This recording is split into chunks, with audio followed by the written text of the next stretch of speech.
매일 성경과 함께하는 오늘의 큐티 시간입니다. 10월 9일 오늘의 말씀은 열왕기하 20장 12절에서 21절입니다.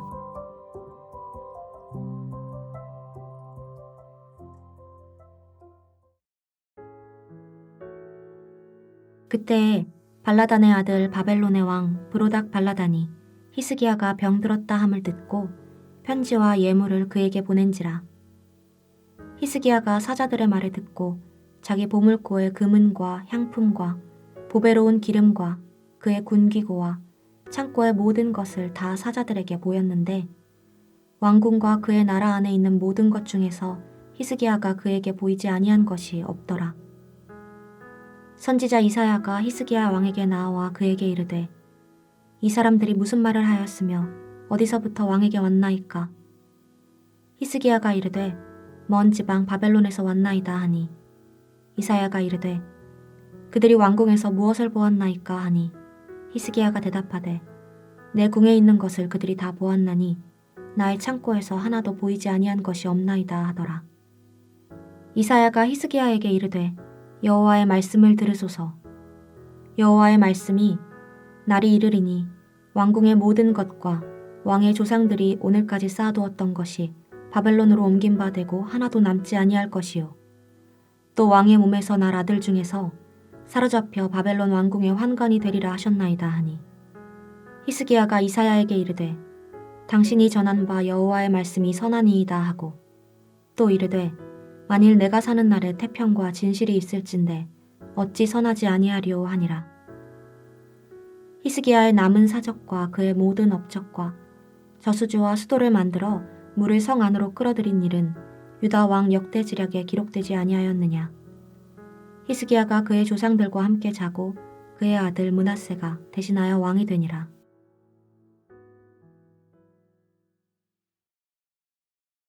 오늘 본문을 시작하는 12절에서 그때에 라는 표현이 나옵니다.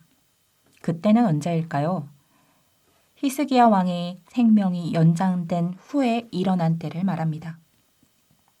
하나님께서 히스기야의 생명을 15년 더 연장해 주신 때에 바벨론의 사신들이 병문안을 오게 됩니다. 이때 히스기야는 자신의 나라의 모든 보물고와 군기고, 자원들을 바벨론 사신들에게 보여줍니다.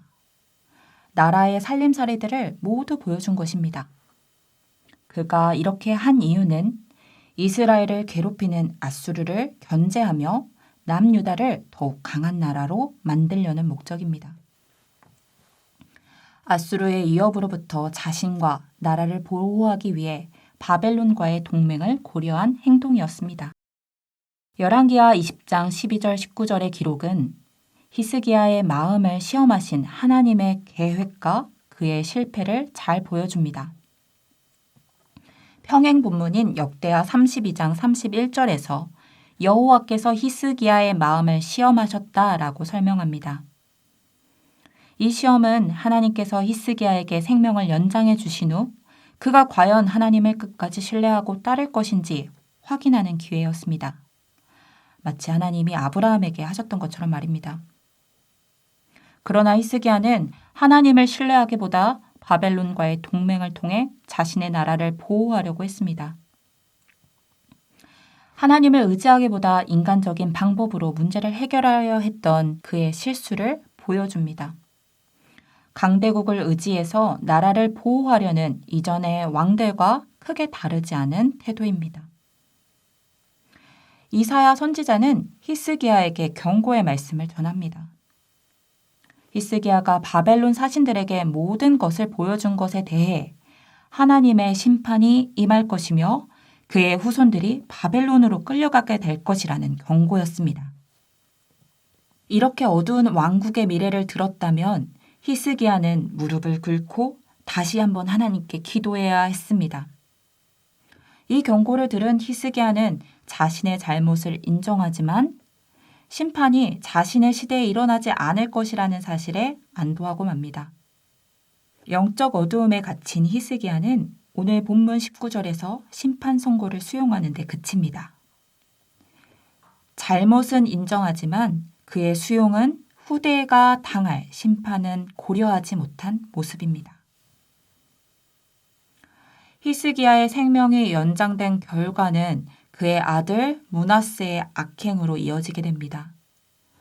므낫세는 유다 왕들 중 가장 악한 왕으로 기록되어 있으며 하나님이 연장해 주신 생명이 결국 이런 가증한 결과를 낳게 된 것을 보게 됩니다. 오늘 본문을 통해 우리는 하나님이 나를 높이실 때 그때는 내가 하나님을 높여야 할 때임을 기억하게 합니다. 하나님이 그에게 생명을 주시고 은혜를 베푸셔서 히스기야를 높여주셨는데 정작 그는 스스로를 높였습니다. 하나님이 우리에게 은혜를 베푸시고 높여주실 때는 우리가 그 은혜를 기억하고 하나님을 높여야 합니다. 하나님이 히스기야에게 은혜를 베풀어 생명을 연장해 주셨지만 히스기야는 하나님을 의지하기보다 인간적인 방법으로 문제를 해결하려 했습니다. 이로 인해 나라의 미래가 어두워지고 그 후손들은 고통을 겪게 되었습니다. 오늘 메시지를 통해 하나님이 우리를 높이실 때 우리가 그 은혜를 잊지 않고 하나님을 높여야 할 때라는 것을 알려주십니다. 우리의 삶에서 하나님이 주신 축복과 기회들이 있을 때 그것을 자신의 영광을 위해 사용하는 것이 아니라 하나님의 영광을 위해 사용하는 것이 중요합니다. 오늘 하루 우리가 어디에 있든지 무슨 일을 하든지 하나님을 높이고 그분의 뜻을 따르는 삶을 살기를 축복합니다. 기도하겠습니다. 하나님 아버지, 오늘 우리에게 하나님이 우리를 높이실 때 그때가 하나님을 높여야 할 때임을 알았습니다. 우리 마음의 빛을 비추셔서 스스로 높아지려는 아둔한 마음이 사라지게 하시고 새롭게 시작하는 하루 하나님이 주신 은혜를 기억하며 하나님을 높이는 하루가 되게 하옵소서. 예수님의 이름으로 기도합니다. 아멘.